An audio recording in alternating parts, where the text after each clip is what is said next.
Look at this clear water catching the morning light as you splash it on your face to wake up.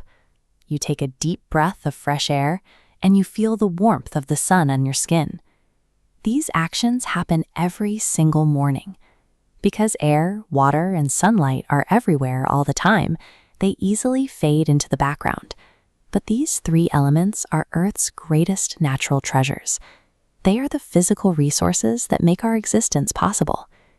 Have you ever paused to ask what these invisible forces are actually made of, or how they mechanically power the daily routines of every living thing around us?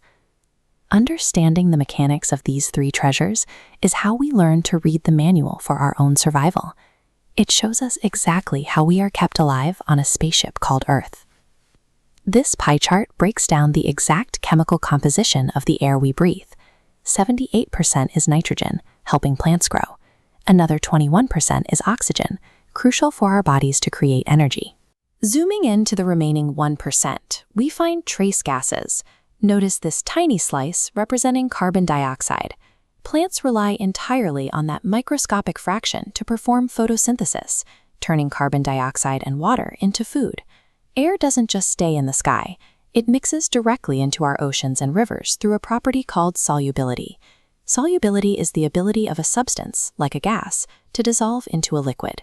Aquatic life survives entirely because water can hold that dissolved oxygen for them to breathe. Here we see a traditional mechanical windmill. When air moves, we call it wind. Moving air carries kinetic energy, the energy of motion. Humans have harnessed this kinetic motion for centuries to do heavy physical work, pulling water from deep underground. Contrast that clean mechanical energy with this image of heavy industrial smoke pouring from factory chimneys.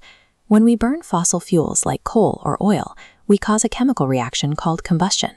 Combustion releases harmful gases and soot right back into the air we share.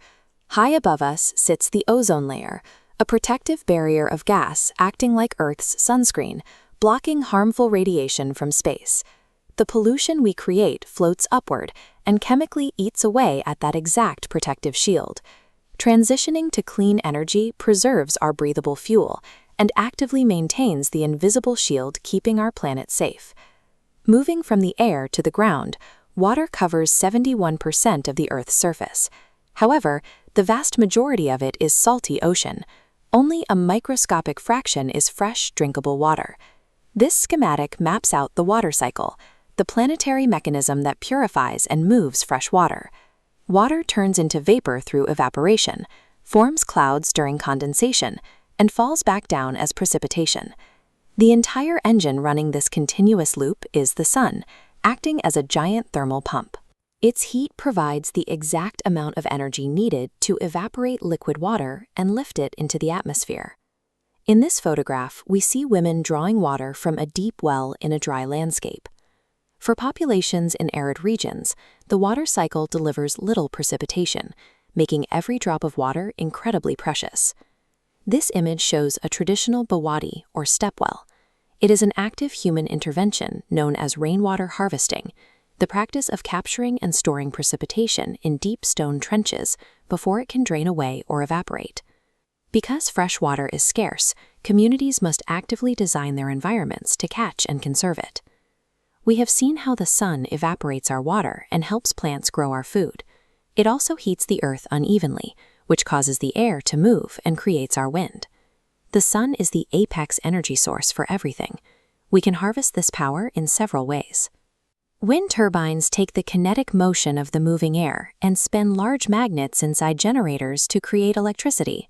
This diagram outlines an energy chain using solar panels. Unlike wind turbines, solar panels have no moving parts. They capture particles of light from the sun and convert them into an electrical current to power homes. Looking at the ratio here, you can see the concept of efficiency.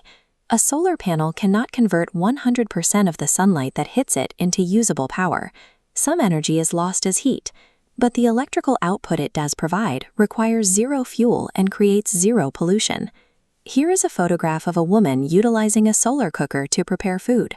The device concentrates the sun's rays onto a pot, generating intense heat to cook without burning fossil fuels. By advancing solar and wind technologies, humanity is plugging our daily lives into an infinite clean battery. We are bypassing the need for combustion entirely. The sun moves the air. The air carries the water in clouds. The water falls to the ground and feeds the earth. It is a single, continuous, interconnected loop. This historical photograph captures women physically hubbing trees during the Chipko movement in the 1970s. Ordinary people recognized the fragility of their local resources and took drastic physical action to protect their forests from overexploitation.